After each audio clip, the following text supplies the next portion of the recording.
j'espère que vous allez bien. Bon, ce soir je tourne encore à la noirceur, j'ai un petit peu de misère avec mon éclairage. J'espérais que la caméra fasse pas trop de ouh. Je me présente, je m'appelle Annie et je suis l'animatrice de ce petit podcast tricot. Je suis de Saint-Jean-sur-Richelieu, au Québec, et vous êtes de plus en plus nombreux à vous joindre à notre petite jasette de tricot à toutes les 2 semaines, et j'en suis vraiment heureuse. J'espère que vous allez continuer, rester, participer au défi. Moi, j'ai toujours des choses sur mes broches. Alors voilà, ça me fait très plaisir de pouvoir échanger avec vous. Cette semaine, j'ai sur mes broches 2 choses. Donc, première chose, je travaille le défi des pantoufles. Pantoufles de Noël. Je vous ai mis au défi de faire des pantoufles de Noël. OK, les pantoufles, c'est un projet qui est simple. Dans les premières choses qu'on apprend à faire en tricot après avoir fait un foulard, une débarbouillette. Bon, vous comprenez un peu le concept. Il y a des modèles très simples, il y en a des plus compliqués. Et moi, j'essaye un modèle que j'ai pas fait encore. Je ne l'ai jamais essayé. C'est de faire un modèle qui fonctionne sur une semelle, comme ceci. C'est une semelle que j'ai achetée chez Bergère de France. Mais ils s'en vendent dans plusieurs sites. Là. Vous allez le trouver dans les produits tricot. J'avais acheté de la laine comme ça ici, de la Goumi 50 de Bergère de France. Celle-ci, c'est couleur imprimée kaki. En fait, le motif, c'est que si on tricotait des bas avec, ça ferait un design un peu motif jacquard. Ça ferait des petits dessins, des petits motifs dedans. Pour ma part, c'est pas vraiment la façon que je m'en sers, mais j'aime bien le changement de couleur. Je trouve que pour des pantoufles, c'est approprié. Là. Pas besoin d'être...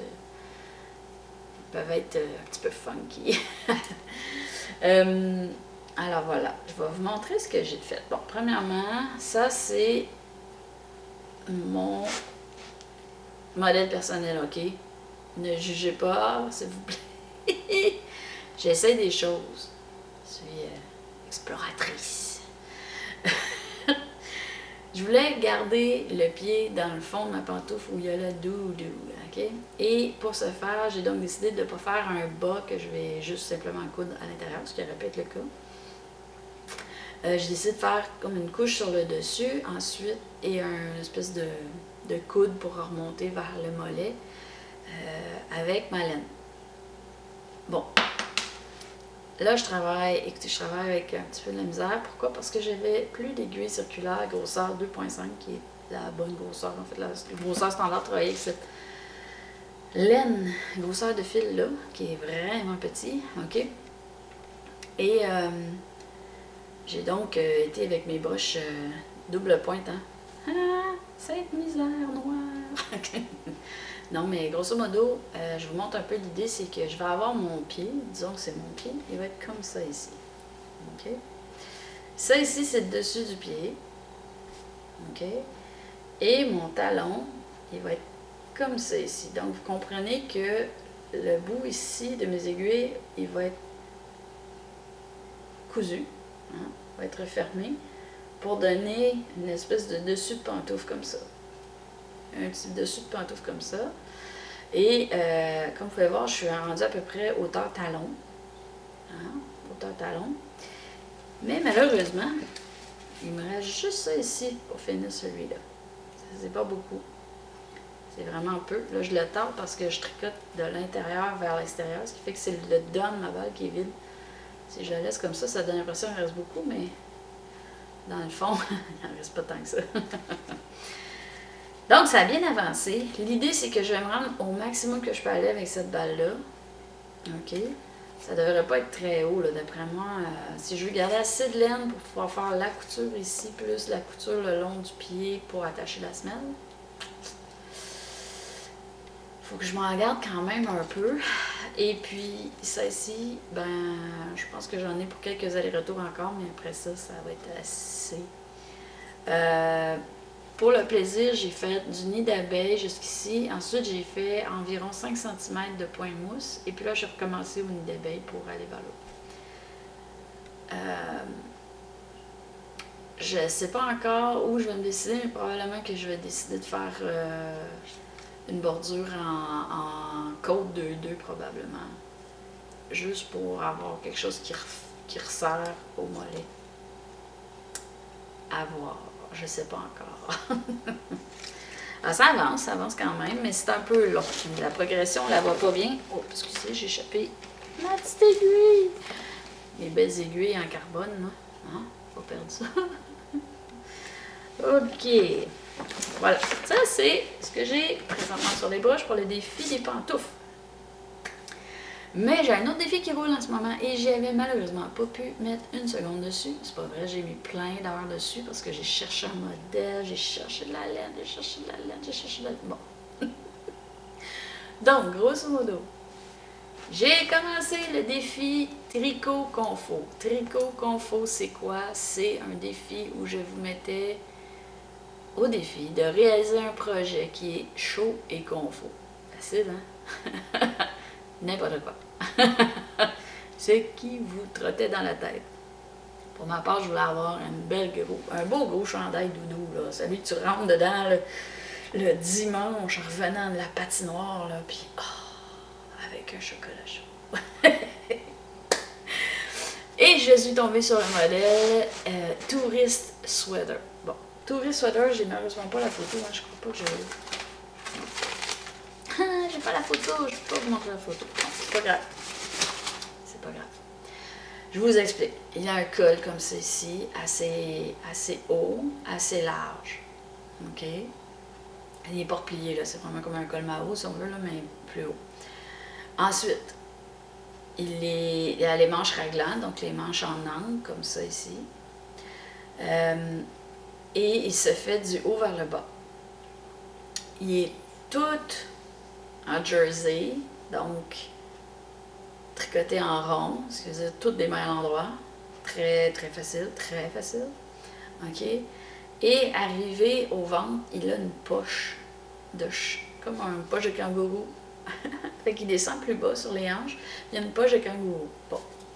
C'est pas le chandail que vous allez mettre pour être très saillant, très. Hein? C'est pas, ça fait pas des belles formes. Ça fait une forme boy. OK? C'est pas sexy, là. Sauf que je cherche chaud et qu'on faut. Alors voilà. Bon. Comme il n'y avait pas beaucoup de motifs avec la maille en tant que tel, vous savez, moi, en tout cas, si vous regardez les défis depuis le début, j'essaie toujours de glisser quelque chose de nouveau, un petit motif, un ajouré, une tresse, un câble. Là, je me disais, je vais m'ennuyer sur ce motif-là. Mais, étrangement, pas du tout. Puis en fait, ce que j'ai fait, c'est que j'ai décidé de choisir une laine qui parle tout seul. Je voulais avoir quelque chose qui avait ce qu'on appelle du tweed dedans. Je vous montre ce que j'ai choisi. C'est une belle base. Bon, j'ai fait venir Knitpicks. J'en fais souvent venir Knitpicks. Je suis en général très satisfaite de leur produit. Ça, c'est City Tweed. C'est du hareng, donc c'est assez gros. Et j'ai choisi la couleur brocade. C'est un espèce de... Là, vous le voyez malheureusement pas bien avec les couleurs. Je m'en excuse. C'est une espèce de... Un mauve royal, là, un mauve assez foncé. Et le moucheté dedans, il est moucheté comme brun pâle. Beige, brun. De temps en temps, il y a un moucheté noir. Il est très joli. Très, très joli. Écoutez, c'est doux, là, ça m'a surpris. Je m'attendais à ce que ça soit moins doux. C'est du mérino, 55% mérino, 25% alpaca, puis 20% Donegal tweed. Donc, le moucheté, c'est 20% de la balle à peu près. Je vous montre ce que ça a l'air. Bon, pour commencer, le modèle, on le fait le col. Et on le fait pas dans ce sens-là. On le fait comme ça. Il fait le tour. OK, il part à l'arrière, il fait le tour. Et on tricote une côte 1-1. Donc, un endroit, un envers, un endroit, un envers. Et voilà. Ça, c'est ce que j'ai fait. Je vous montre. Donc, vous allez voir ma côte ici. Hop. Hein? OK. Ça, c'est le col. OK. Là, vous voyez la couette, là, mais c'est ma couette de fil qui dépasse. Il y a juste la petite couture ici en arrière, en fait, moi, j'ai fait un bind-off, en français. J'ai un blanc. J'ai fermé mon tricot avec 3 aiguilles, c'est-à-dire qu'on tricote, on met les 2 aiguilles parallèles et on tricote dans les 2 aiguilles et on rabat la maille. On tricote dans les 2 aiguilles et on rabat la maille. Hein? Vous comprenez? On tricote la maille de la première aiguille et la maille de la deuxième aiguille. On fait notre point comme d'habitude. On rejette. On prend la dernière maille qu'on a faite et on la passe par-dessus. Hein? Rabattre la maille comme ça. Donc, c'est ce que j'ai choisi de faire. On aurait pu faire un point comme on fait sur le bout des pieds. Mais bon, moi j'ai suivi le modèle, proposé ça, j'ai adopté. Maintenant, regardez le moucheté, l'effet que ça donne. C'est joli, hein? J'aime vraiment ça. Ça va bien m'aller, ça. Vous trouvez pas? OK, le raglan, je vous montre un peu pour ceux qui sont moins habitués. Nous, ici, on le voit quand même relativement bien. Vous voyez la descente ici. En fait, on fait les ajouts d'un bord, les ajouts de l'autre côté. Et voilà ce que ça donne. Donc, ça donne l'angle qui s'en va du coin du cou jusque sous les bras. Voilà. Et là, j'ai mis ça sur une corde temporaire. Ça, c'était sur les broches. Ça, c'est comme l'épaule, si on veut. Attendez, je vais essayer de nous aider. Ça, c'est l'épaule. Et c'est pas facile de montrer ça comme ça. Hein? Bon. Ça, c'est le chandail, le col, les épaules, le corps. Là, je descends le corps. Et comme vous pouvez voir, j'ai réussi à passer en dessous du bras. Donc, j'ai mis les mailles qui étaient sur mes aiguilles, sur un fil temporaire, le fil que vous voyez ici. Et on monte ici 4 mailles, on centre 4 mailles. Donc là, ici, le petit truc ici, c'est le centre de mes 4 mailles. Donc, j'ai refait 4 mailles en dessous, et puis on continue. Ce qui fait que plus tard, je vais revenir ici, je vais rembarquer ces mailles-là ici sur mes broches, et je vais aller me bâtir des mailles en dessous pour partir vers mes manches. Je fais ce travail, j'ai reçu ma laine cette semaine. J'ai environ 4 jours, 4 soirées, là, 4 soirées de télé, là. Hein? Les soirées télé, vous me comprenez. Les soirées télé, là, j'ai 4 soirées télé là-dessus. Regardez la vitesse à laquelle ça va. Oh, ça va vite, je suis contente. Ça va vraiment vite, c'est doux, c'est fun à travailler, c'est simple. Je l'adore. Bon. Là, j'ai mis mon petit marqueur? Ah oui, j'ai mis ma petite marouchka. Okay? Parce que présentement, vous ne le voyez pas bien où je suis rendue. Mais la prochaine fois, quand je vais vous le montrer, ma marouchka va être restée à la même place. Puis là, vous allez voir la progression, vous allez comprendre où vous étiez quand vous avez regardé ça ici, puis que ça a l'air de rien. Ça va très très bien. Puis là, ça faisait du bien de travailler sur des grosses aiguilles comme ça. Bon, des grosses aiguilles, vous allez dire. Hein? Ouais, c'est des 5,5, ok? 5 mm et demi. C'est quand même gros pour moi quand je travaille avec du 2,5 mm. Ah voilà, ça c'est ce que j'ai présentement sur les broches. Maintenant, projet terminé. Eh bien, j'ai terminé ma tuque doublée. Hey, je vous montre. Ah là là! OK. Ça, là, ça fait le bonheur de ma cocotte. Oh yes! Hein? Elle est ajourée, mais pas ajourée. Elle est ajourée, c'est triché, parce qu'à l'intérieur, hop! Parce qu'à l'intérieur est doublé. En fait, vous voyez, l'intérieur, c'est tout doublé. Elle l'a sur la tête tout le temps. Pour manger, pour dormir. Ma tuque va avec la mitaine. Et le petit foulard. Hein? C'est pas beau ça? Alors voilà. Tiens. Hop là. Alors voilà, ça c'est vraiment chouette si vous avez la chance d'essayer de faire du doublé. Là, ça c'est pas pour les débutantes. Hein. Vous allez mélanger les débutantes, essayez pas ça tout de suite. Commencez par être habile avec vos aiguilles avant de vous lancer là-dedans. Là, c'est plus pour ceux qui ont de la facilité à travailler, qui veulent sortir de leur zone de confort un peu. Hein? Alors voilà, ça c'est ce que j'ai sur le bas. Tiens, je la garde pour finir le tournage. Non, c'est mes projets terminés.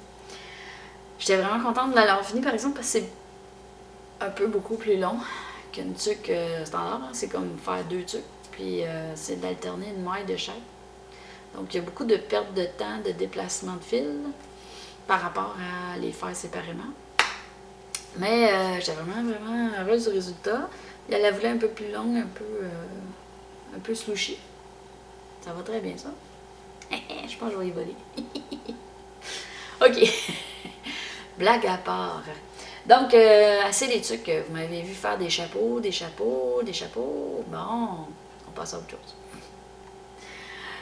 Maintenant, pour finir, je vais vous parler de ce qu'il y a présentement dans les nouvelles. Bon, premièrement, vous avez vu, j'ai acheté de la laine et j'ai acheté d'autres choses. Bon, je vous explique ma réflexion. Je pourrais même vous commenter si j'aime mieux ça ou pas. OK. J'avais, mise en contexte, j'avais des aiguilles, une immense aiguille, une longue aiguille de 100 cm, OK, sur câble là, de grosseur 2,5 pour faire des bas, 2 en même temps. OK? Donc 2 bas à la fois. Vous m'avez vu ça, regardez dans les premiers podcasts, là. Les premiers, peut-être pas le premier, mais dans les. Ouais, quand même. Pas mal dans les premiers. J'avais tricoté des bas 2 en même temps sur une aiguille circulaire. Donc, ce qu'on fait, c'est qu'on fait l'avant du premier bas, l'avant du deuxième bas, le derrière du deuxième bas, le derrière du premier bas. Et puis, on fait le tour comme ça. Le problème que ça cause, c'est qu'à chaque fois, on est obligé de replier, de jouer avec le fil, de replier, de jouer avec le fil, de replier, de jouer avec le fil. Et mon fil a cassé, en fait, le morceau ici a détaché. Donc, mon morceau... bon, je les ai usés, là, il y avait toujours quelque chose dessus et ils ont eu une belle vie, OK? Ils étaient dus. Mais là, j'étais pour en commander une nouvelle et j'étais un peu triste parce que je voulais essayer de voir si je pourrais pas résoudre cette problématique-là parce que je trouvais que je la pliais trop, mon aiguille, je la promenais trop, je la forçais puis je n'aimais pas ça. Alors, ce que je vais essayer, je ne l'ai pas essayé encore, ce que je vais essayer, c'est de travailler 2 bas en même temps avec 2 aiguilles. J'ai vu un peu le concept. J'ai fait venir 2 aiguilles plus courtes. Hein, vous voyez que c'est pas du 100 cm. Ça ici, là, ça, j'ai fait venir, c'est quoi celui-là? 24 pour 60 cm. Ce qui n'est pas super long. L'idée, c'est que je vais mettre les devants sur une aiguille, les 2 devants sur une aiguille, les 2 devants sur la deuxième aiguille. Et là, je vais travailler le devant. Puis là, je vais changer d'aiguille. Je vais travailler le derrière. OK? Donc, ce qui devrait arriver, c'est que je devrais toujours avoir à... Je devrais, en fait, à chaque fois que je vire de côté, changer de set d'aiguille. Ça devrait aider au fait que je la plie moins. On va voir, OK? Je vais vous donner des commentaires si j'aime mieux l'approche comme ça ou comme avant. En fait, si j'aime mieux comme avant, je vais juste simplement faire revenir une aiguille très longue. Mais je vais lui donner une chance, puis ça donne bien, j'ai de la laine à bas. Je manque juste un peu de temps, là, mais bon, on va faire de l'espace dans le calendrier, hein? Toujours de la place. Ah, l'autre affaire. Bon, c'était le Black Friday, le vendredi noir. Jour d'achat Internet très sympathique. Et en fait, il y avait des gros spéciaux dans les boutiques en ligne. Et chez Netflix, je pouvais avoir ce que je regardais depuis quelques temps à 50% de rabais. Et même 60% de rabais. j'ai sauté sur l'occasion. J'ai fait venir ma laine mouchetée, hein, ma petite laine tweed pour mon chandail de touriste. Et j'ai fait venir de la quantité pour un autre chandail, une veste que je veux me faire pour le bureau. Donc une veste qui va être pas de boutons en fait, c'est une veste avec un petit col qui descend, pas de boutons mais un peu veston, Il y a des petits motifs à jouer dedans, tout petit, tout délicat. Je la trouvais très belle. Et je me suis dit, si j'en faisais une de couleur neutre, ça se porterait bien au bureau, puis ça serait chouette. Et j'ai vu cette laine-ci, c'est du Knit Picks Diadème. Ça ici. Voyez-vous le petit, vous le voyez là, le petit, il y a des cheveux d'ange, ça les amis. C'est doux là, c'est tellement doux là. Oh! Je l'adore. J'ai même pas commencé à travailler avec. Je vous dis c'est quoi, c'est... Ben là j'ai choisi couleur perle. Hein? Bon, vous comprenez que c'est un espèce de blanc qui tire sur le gris un peu. Et c'est 50% bébé alpaca, 50% soie. OK, pas facile d'entretien. Pour ceux qui ont tendance à feutrer, là, ça sera pas facile d'entretien. Mais c'est un monde à part. Donc, si vous avez la chance puis que vous en essayez, vous allez comprendre ce que je veux dire. Sinon, je vais essayer, moi, de produire le petit modèle que j'avais vu qui s'appelle Vodka Limonade. Je pense qu'il est disponible en français. Il faudrait que je revérifie. C'est mon but de le faire avec ça. Donc, j'ai fait venir assez pour faire un autre chandail. Donc, ça sera mon projet probablement après le chandail de touriste que je ferai dans mon chandail de touriste. Ça, c'est ce que j'avais pour mes petits achats cette semaine qui sont rentrés. Et puis, un dernier petit truc. Au Québec, nous allons recevoir des Syriens en grande quantité. Et je trouvais ça fantastique, la petite initiative de faire des tucs. Parce qu'il fait froid. Il fait froid. Pour nos Syriens qui s'en viennent ici pour l'accueil et cherchaient des gens pour tricoter 25 000 tucs pour les 25 000 Syriens qui sont attendus ici. Il y a des boutiques, surtout Initiative à Sherbrooke, il y a une boutique qui vous fournit la laine pour les produire et puis ils les ramassent, vos tucs. Là. Donc, ceux qui sont intéressés, là, vous allez trouver l'information sur le net sans problème. Là. Mais je trouve ça sympathique comme petit mouvement spontané pour nos Syriens qui s'en viennent ici. Alors voilà, je trouve que c'est une belle façon de les accueillir dans notre froid pays. Ils n'ont pas choisi d'être ici. Ils vont apprécier le petit coup de chaleur que ça peut apporter. Alors voilà, ça fait le tour pour cette semaine. Je vous souhaite de passer une belle beau temps de période d'achat de cadeaux de Noël. On se reparle bientôt. Bye!